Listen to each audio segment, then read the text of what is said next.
Hello, friend. I'm a dork, so I love analyzing surfing, and I like helping my friends progress in surfing. So I like to share the things I've learned from the surf coaching I've got, and the surf coaching Katie's got as well from Lydia and other surf coaches. And today's topic is how to take off more at the peak, why that's so important, how to manage it by angling, and I'll show you a couple examples here. It is the same thing on a longboard as it is on a shortboard. The only reason why I'm showing shortboard videos is because that's what I do primarily. Um, so I'll give you a couple examples of this in action. Try to keep it short. So the key thing here is that you need to know is that all waves are the same in the sense that they all have this. So there's like the peak, right? You're familiar with what the peak is. It's the first place the wave breaks. And this is what new and intermediate surfers are scared of, because this is where it's pitching and it seems like it's the steepest, right? And so a lot of people will paddle in from the shoulder because it feels safer than being close to this thing. Counterintuitively, though, that's actually completely wrong. And this is what will really help your surfing, is knowing this and knowing how to manage this situation. So you can see here in this wave, and I chose this video because of the lighting, it shows it really well. There's the peak, and there's kind of this smooth wave underneath. But what is this? What is all this wonky, these ribs? What is that? Well, that's the ledge. That's the thing that's going to move up the face and eventually become the peak. So this is how waves work. As they roll down the line, there's a lump that ends up becoming the peak later. So out in the shoulder, you can see that this wave now progressed to about 20 feet. That ledge, you can see it there, you can see it there, keeps going. So as waves roll forward, that ledge is out there on the shoulder, which makes paddling in from the shoulder actually the most dangerous and difficult place to catch a wave from. And I'll tell you why. It's because if you take off here, even though it looks scarier, the slope is actually much more gentle, and you can get your rail in quicker and angle harder. And so you can get your rail in, which creates a more stable platform on your board, and then it projects you into the right part of the wave. Versus if you paddle through on the shoulder, even though it feels safer at the beginning, what's going to happen is you're going to paddle through this ledge. And then as that ledge comes up the face, you're going to get stuck in it, and then you're going to have a really steep drop to make afterwards, which is both dangerous, and also what happens is you get too much speed, you have to go straight, you end up in the flats, you lose all your speed, and then the wave runs off without you.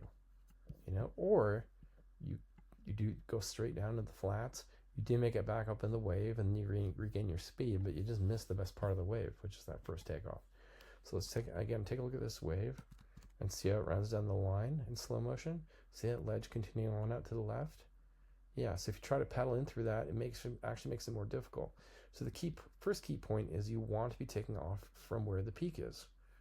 And forgive my mediocre surfing here, because this is one of the first sessions I had in Tofino 5 years ago. It's got a lot better, but this is an interesting example here.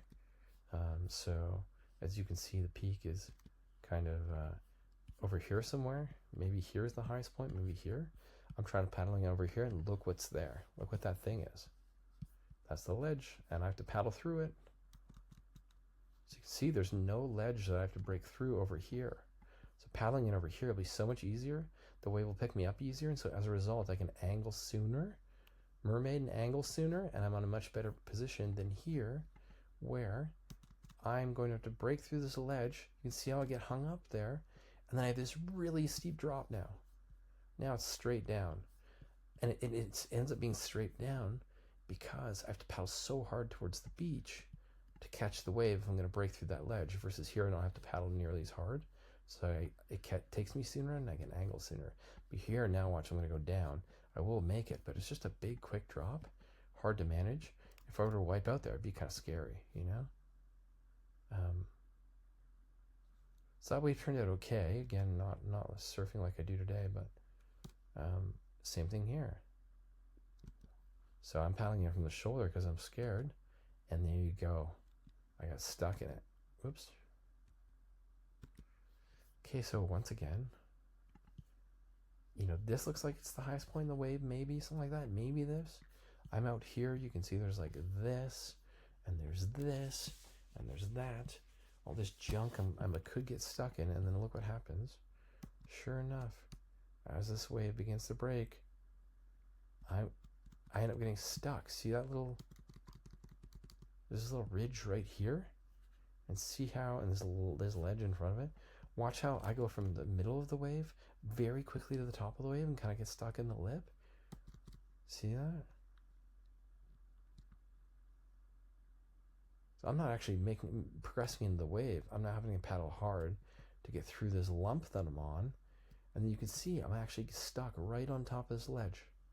I'm right there in it. Look at that. Look at this thing. Right? Now I gotta paddle hard to break through it, which means I'm gonna have to go straight, probably gonna have to get over this ledge too. And then I'm like, that makes it much steeper and harder and faster than if I were to take off here. Also, another quick note, as waves roll down the line, they get faster. So that also makes this even harder, and the drop harder, because now the drop's moving faster. Versus here, even though it feels scarier, it's actually slower and a better angle. So you can see that as I progress in this wave, I kind of get stuck in the lip. I struggle to my feet. Look how steep that is now. I'm literally standing on a diving board. Instead of if I take off the peak, my board would be like this. All that rails in the water gives me stability. Look, my board's like this right now. And only the back part's in the water. Now the rail's in the water. And so it's like a diving board, which gives me no stability. And I gotta make this like steep drop, go straight down.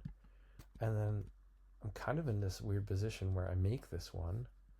But what would be better is something like this. Hypothetically, if I took off from the peak, hypothetically, if this is my pop-up on another wave near here, look at what happens. Look at the angle I end up on. Let's say I was just getting my feet right there. And my board's pointing towards the beach. But then very quickly, because of the slope, you can see that how smooth that slope is. Versus out here. Oops. Let me go back there, sorry.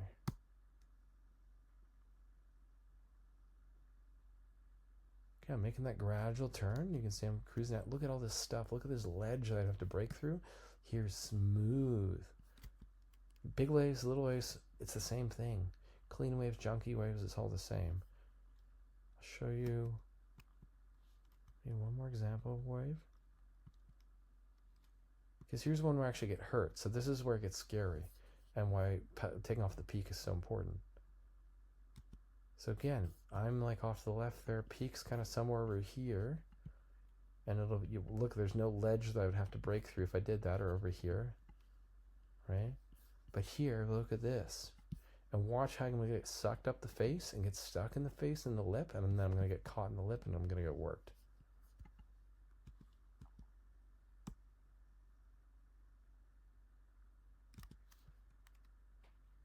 Boom. I took an absolute beating. I got put on the rocks. So looking at this again, if I had just like taken off at the peak up here, very gradual slope. I know it doesn't look like it like that, but technically I'd be catching the wave about there. Look, there's no ledge in the way. The ledge is over here. This, even if I'm behind the peak, if I take off here, smooth. I could have made that whole thing, you know? From here all the way down, you know? All the way down there. But look, I'm paddling here. I have to go straight down. I caught in the ledge. The ledge picks me up. So it also gets dangerous because I got to paddle so hard for the beach to get through the ledge that then I'm not looking what's behind me. And this lip actually clamps me and then I get beat up real bad. So the peak is actually the safest and the easiest place to take off. So now how do you manage it? Well, the answer is angling. So I thought this clip of John was so interesting. Basically, the formula is the steeper the wave, the more you angle. So John's on a wave here in Hawaii, and look how much angle it is. Like the beach is here. Like this is the beach, you know, this way. Look how much he's angled.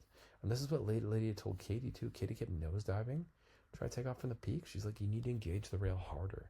You got her to like really force the board over.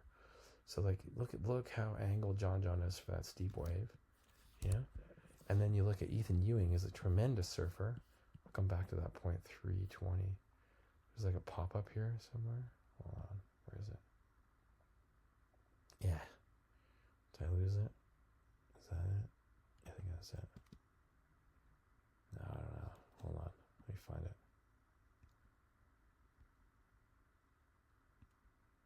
Yeah, I think I lost it. Small wave. Oh yeah, that might be it. Sorry. Go on, Ethan. No, not that one either. Yeah.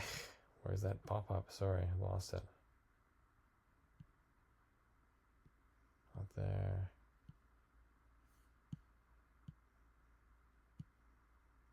Oh no, where'd it go? Burning your time here.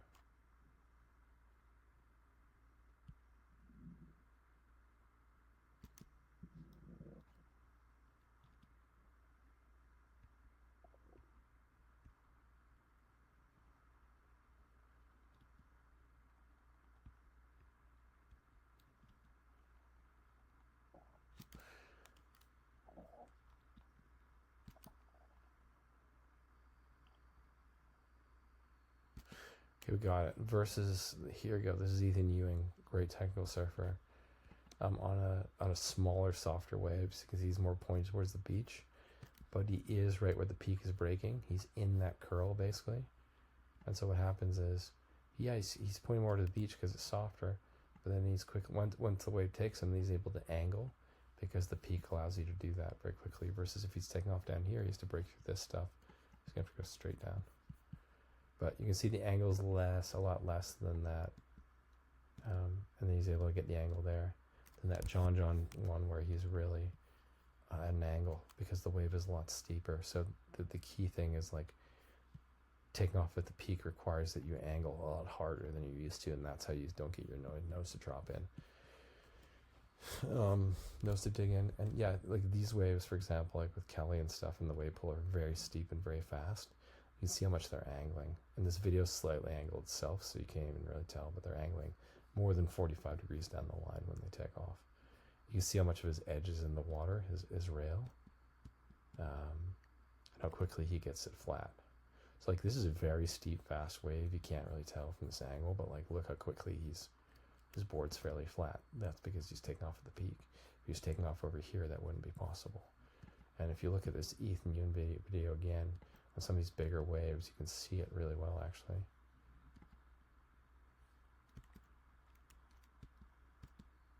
Like just how much that lip, like good luck taking off down here. It's moving, this wave is moving so fast. And like you can see there's like this stuff ahead of him. It's gonna get barreled there, but yeah, slows down, that's cool. Sweet cutback. Yeah, this is the one. It's like look where he is, right? And you can see how smooth that takeoff is. Look at his angle. It looks gnarly because it's pitching, but like look how smooth this is versus like this. He's gonna have to, which if I was paddling through, because the wave's moving so much faster over here, taking off over here, than over here, because they break, right? Boom, and then they run down the line and they gather speed. And so like not only are you gonna have to paddle through this drop's gonna be way gnarlier. And so as you continue this video forward, you're gonna notice that that's exactly what happens. Is like as he gets that section where that guy's paddling over, that's already the lip. But now he's got this wonk out there. This is also why surfers don't. You can see he's just dodged that lip actually, that fucking ledge thing that was there. That's now actually here, and you can see there, and even a bit there. He saw that in his surfing, and he actually had to go below it so he couldn't turn as high as he wanted. You can see he's right on the edge of that thing, see? See this thing just above him? That's the ledge. That's going to become the lip. You can see he's right up on top of it. He wants to do turn up here, because that's going to give him all the spray. But he realizes he'll get stuck on that ledge, so he stays below it. and then because that's going to turn into lip. And so, surfers are always working with that ledge. And again, this is why surfers primarily stay here in the pocket, because this is smooth, and this is a smooth drop. So it's like they're constantly going, it's hanging out in this zone typically, and avoiding this, and especially this. But most intermediate surfers, they try to take off out here. They have to cut through this shit, and then they also want to continue out here, surfing out here. But it's bumpy, and they got to compete with this ledge thing. And so the real progression over the next few months for you will likely be getting more and more comfortable taking off deeper. And it's going to mean you're going to have to go over the falls a bunch to figure out the timing. But then once you get it, it's so intuitive. You only have to take 2 paddles. And the angling, you can angle so easily, get your rail in the water. And the surfboard is perfectly shaped for this curve, not for this curve. You can see it. He's in the peak there, but look, he can angle his board so effortlessly. How's that possible? Versus out here, it's not. It's because of that shape. It doesn't look like it to the eye, because when you're taking off from here, it's like, I'm in the lip. The whitewash is around me. But look at that fucking angling. It's just because of this unique curve that all waves have that lead up to the peak. They're all shaped like that. So take off from the peak. Go over the falls 100 times to figure it out. Don't paddle in from the shoulder. I mean, you got to do what you got to do sometimes. Sometimes a wave rolls through and you can't get to the peak and you want to try anyways. Fine. But just know that you're going to have to battle through this shit, and you're going to have to go straight down versus this nice angle, soft angle from the peak, which Ethan's going to do here, where he's just going to cruise. He's going down to get speed, but you'll watch him angle now. It's just smooth like butter, But out here, not the case. Anyways, I'm repeating myself now. Hope this is helpful. Start looking out for the ledge in any wave you're surfing. Start noting where the peak is and try to position yourself right beside it, right in here. 3 feet away, 4 feet away. Watch the peak over your shoulder as you paddle. So that's another thing. Peaks will wobble last minute, especially on beach breaks. Yeah. Let me find an example here. One sec.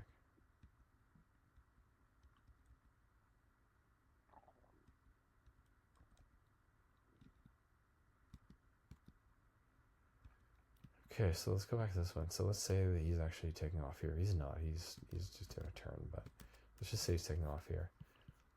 As he's paddling into this wave, this peak, there might be a shallower sandbar right here. This might stand up sooner than he thought last minute. Or maybe hits a deep spot, and this actually sulks down.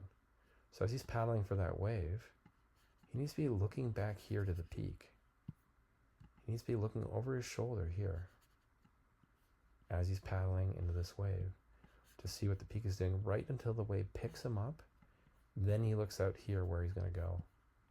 But you always got to keep your eye on the peak, because it'll, like in that first video I showed you, you can clamp you, right? If all of a sudden it jacks up here because it hit a shallow spot, like you're not going to make that. You're going to be too deep, right? But you can adjust. If you see that, you can adjust. You can angle more, right? Or if you see this wave that you thought was going to break actually softens up, you can quickly adjust your paddling to go deeper, and you can catch the wave here instead. So you got to watch over your shoulder where the peak is, and try to put yourself in that 3 feet area next to it. Now, in some waves that have a long ass wall like this, you have a bit of wiggle room, right? You could probably take off here. You're still technically in the peak. But in soft waves and wonky waves like we have here around here at Wick and Long, often it's only a 3 foot zone. And it's actually easier to take off the peak on a longboard because you can just get in so much earlier, before it's even starting to pitch. So yeah, that's the name of the game. Hunt those peaks. Okay, so in the last part of this is how to navigate the line out to be able to catch the peak. So you can see all these surfers here, and I don't know if this is actually the best example. I wish I had a far out aerial. It's even more. This one might be actually better. So this is better, okay? So good surfers, experienced surfers, expert surfers, beginners will be sitting here, right? And they'll wait, like let's say they're sitting here hypothetically. They'll be like, wave's coming, and they'll be sitting here, and then they'll turn to the beach and they'll paddle hard to try to catch the wave. That doesn't work for a couple of reasons. First thing is, if you're just paddling towards the beach straight, you can't see what the peak is doing behind you, right? Second thing is, waves stand up or get fat or don't, or settle down and get fat, depending on what the sandbars through here are doing as the wave rolls in. And so, you got to adjust for like what the wave is doing. And if you're just putting your head down paddling for the beach, you're not going to have that subtlety. Number 3, if you are at the peak, you don't need to paddle that hard towards the beach. You can literally take 2 strokes or 1 stroke. I've caught waves of 0 strokes where I'm just sitting there. If I'm right at the peak, it'll pick me up and just shove me into it. And so the name of the game is actually looking out here at these waves and like paddling early to position yourself so that you're on the peak, so that when that wave comes to this distance, you don't have to paddle that hard. A lot of people scramble last minute. No, the name of the game is looking out here for these waves, 3, 4 back. If you see a peak is off to the left here, you paddle laterally like this until you think you're roughly in the position you'll be in. And then as that wave is approached, you keep adjusting. Maybe you need to paddle a little more laterally, maybe not. But you keep going until you're in that position. That way, when that wave gets to you here, you're already on the peak. You have position against the other surfers. And you don't have to paddle that hard. Because scramble paddling when the wave comes is a surefire way to blow the takeoff and fuck up your wave. So the key is paddle hard early. So if I'm this guy here, I'm going to be spotting these waves way out here and paddling hard this way early. All the other surfers are just going to be sitting here. And then when this wave comes 3, 4 later, I'm in position and I can just gently stroke into it. So the key is move earlier. Like good surfers move so early. Versus intermediates and beginners, they don't. That's the biggest difference you'll notice in like a lineup approach. The second is that really good surfers never paddle towards the beach ever. They only paddle laterally or out. Why is that? First of all, they're sitting more inside. Now, why do good surfers sit more inside? Well, it's because a couple of reasons. Number one, they can see all the different waves. If there's a little peak that pops up here, they'll know it if they're sitting in here. So they can see the whole playing field as it develops, because often as tides change and stuff and different swells arrive or settle down, like the little peaks will pop up in here, there, and you can get like 5 or 6 waves in before anybody else notices. The other thing is that most of the waves are on the inside, Most of the good punchy waves are on the inside. Often the big sets are like wonky, or especially on beach breaks around Tofino, it's like those are really wonky and weird. And also you got so many people sitting out there. And so, what beginners do is they kind of like get scared of the big sets, right? And so what they'll do is they'll paddle way out, sit out there so they don't get crunched. But then they sit out there for a long time. Meanwhile, there's these mid-sized sets that are rolling through, and they could have got literally 10 waves in the time they get 1 wave out here. How do you think you're going to progress faster? It's by getting more waves, more wave time, by getting more looks. So you sit inside, even though you might get crunched by the odd set wave, right? And if those set waves are constant, obviously you're not going to do that because it's going to be too much work. But most days, it's like once every 15 or 20 minutes, there's a big cleanup set with 2 or 3 waves out there. And you sit inside just knowing that you're gonna get crunched by those, but then you can sit in here and you can get waves. So you'll see all the pros. The better the surfer, usually the more inside they sit. Reed and Pete will sit in here, and all these fucking beginners like myself will be out here. So the key is to sit inside. And if you sit inside, if you position on the peak of a wave like this one, maybe here, you don't have to paddle to the beach that much, because the wave will pick you up and put you in pretty easily. If you paddle in the shoulder, you're going to paddle straight to the beach. So good surfers will paddle laterally to get into position early, and then when the wave comes, they stay lateral until the very last second so that they can see the wave, They can see what's happening around them. This is their vision. If you're paddling laterally, you put your head sideways, right? You can see what's happening in front of you on the wave down that way. You can see what's happening here. And then you can, last minute, turn towards the beach. And then you can make those fine-tune adjustments, you know? If a set wave comes, you can paddle out a little bit. But it's about hanging out in here and just catching these waves. And what a lot of surfers will do is they'll sit out here because they don't want to get crunched in their longboard. They'll paddle hard for a wave, put their head down, paddle towards the beach. They'll miss it. And instead of staying where they missed it and where it broke, because that's the telltale sign, is where that wave broke. There's going to be more waves breaking there. They'll paddle back out to where they were. And then they'll do the same thing over again. So what you end up doing is you don't paddle back out. You end up sitting where the wave's broken. And it's what I've heard called the treasure trail, where that last wave broke in here will have whitewash. And it usually looks like this, because it usually starts like an A-frame. So there'll be whitewash like this, right? Wave peaked here and then broke down this way, broke down this way. All this will be whitewash, right? And so you will know where those waves are most likely to break based on that whitewash. And you follow, if you're paddling back out, you follow that treasure trail right out to where it stops and you fucking sit there. Or if you paddled and you missed a wave because you're too far out, you don't paddle back out again. You fucking sit there where you missed it, where it broke. Or inside of you, maybe it broke 20 feet inside of you. You paddle 20 feet inside, you sit there. Then the next time a wave comes through, you're right on the peak and you can get it. And you still need to adjust laterally because often it'll be peak here and then peak here. But this is lineup management. It's paddling, sitting inside so you can get more waves, paddling laterally to position yourself early, spotting waves super early, 4 or 5 wave backs, not sitting there like a sitting duck while waves roll up to you and then very last second going, shit, this is one, and then paddling even though you're not in the right position because it's too late to adjust laterally. Like this guy probably should be looking out here, even the dark lines on the horizon, and he should be paddling hard this way to where he thinks that wave's going to be, and then he's going to stay sideways until the very last minute.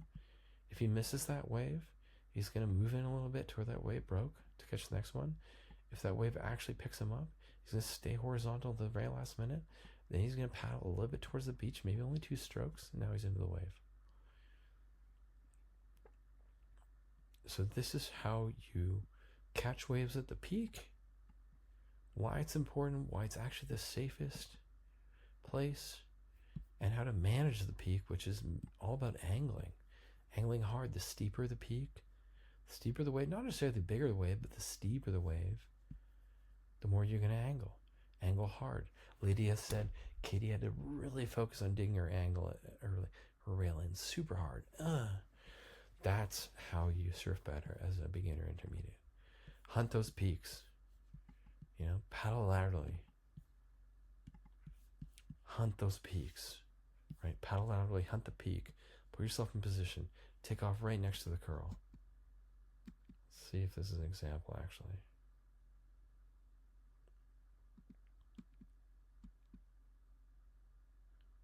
Okay, cool. So you can see that these people are actually doing it. Now here's a wave that's about to break. You can see this person is, exactly. So this person paddled out to the edge. This person's paddling off from the shoulder. They're not going to get it. They should be taking off in here, right? Oh, did that not work? I guess this is a demonstration or something, some kind. Anyway, you get the gist. Put yourself near the peak every time. Yada yada. Oh, there you go. It's a good example, actually. So this person isn't even at the peak. You can see they're having trouble getting into it, but you can see how smooth that is. Compared to this person, they have these fucking bumps and lumps and stuff, and they're going to paddle so much harder. See how this person's more scramble paddling? See how that person had to paddle less before they got to take off? Now, the mistake this person made is they didn't angle. So this person actually could have, before they initiated the pop, they probably should have mermaided and angled more. Yeah, really interesting example, actually. Okay, so here we go. This person's like, yeah, I made the wave. And they're also not actually deep enough. So if they were here, it'd be a lot better. they're having to paddle pretty hard still. This person's having to paddle even harder. But this person, had they been a little bit deeper, they would have had an easier time angling from this cup. Yeah, and this person should have mermaided and angled hard, dug that rail in to give them more stability and to send in the right direction.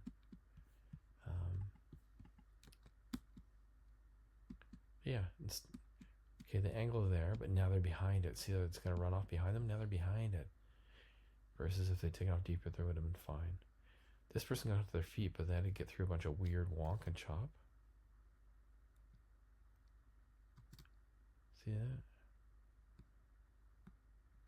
He's like to his feet, but now there's some weird lump he's like gotta get through and over top of. And then now he's like doing a little chop hop to get over it. And now he's in the wave. And he's got a pump to get speed because he's done this drop to the bottom kind of thing. Versus this person, if they'd angled properly, they wouldn't have to pump at all. They'd just be like, yeah, if they had taken off from here and just angled right away, that would have rocket shipped them on this smooth angle, and they'd already be cruising past this person and past this person. They wouldn't have to generate any speed, especially if they stayed high because all the power is in the top of the wave. That's where you want to be when the wave is fast. So yeah, they could have been like under here in this curl underneath the lip, cruising along, and meanwhile this person doesn't have any speed because the waves on again out in the shoulder, the wave goes so much faster, right? If you're not already into it, and you're gonna be behind it like this person was too. Anyway, it's getting way too long. I think you know what I mean. Oh, there you go. Interesting. Yeah, that's actually good examples. This person was not able to make the wave, even if she was able to make the wave.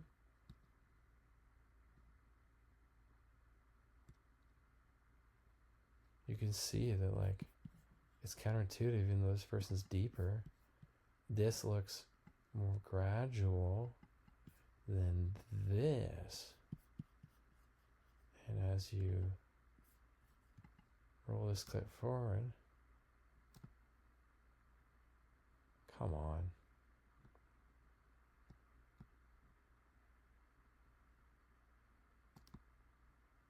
It's like a smooth curve, right? As you roll this clip forward, she gets stuck in the ledge versus this guy, I think it's a guy, is like into the wave and getting ready to take off. Hopefully he would have angled a bit more than that, but he'll make it. And then, yeah, he's able to angle appropriately, make it under this section. The person collapse on them, which is poor etiquette, and then he gets burned. So that's interesting too, because had that person actually had this guy taken off deeper, which I think this is just a different angle of the same wave. If this guy had taken off over here and angled earlier, he might have actually had more speed to make this section.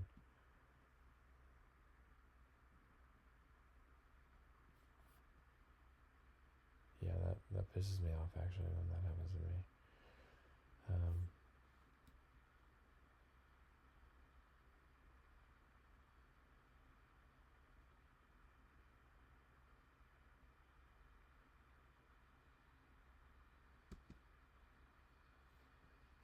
This guy had an easier time getting his feet. Oh no, that's not a good example. Anyways, I'm gonna cut this off now. Hope this is helpful. Get to the peak. Take off at the peak. Angle hard. To position yourself at the peak, you gotta hunt ways laterally. Sit more inside. Hopefully this is helpful.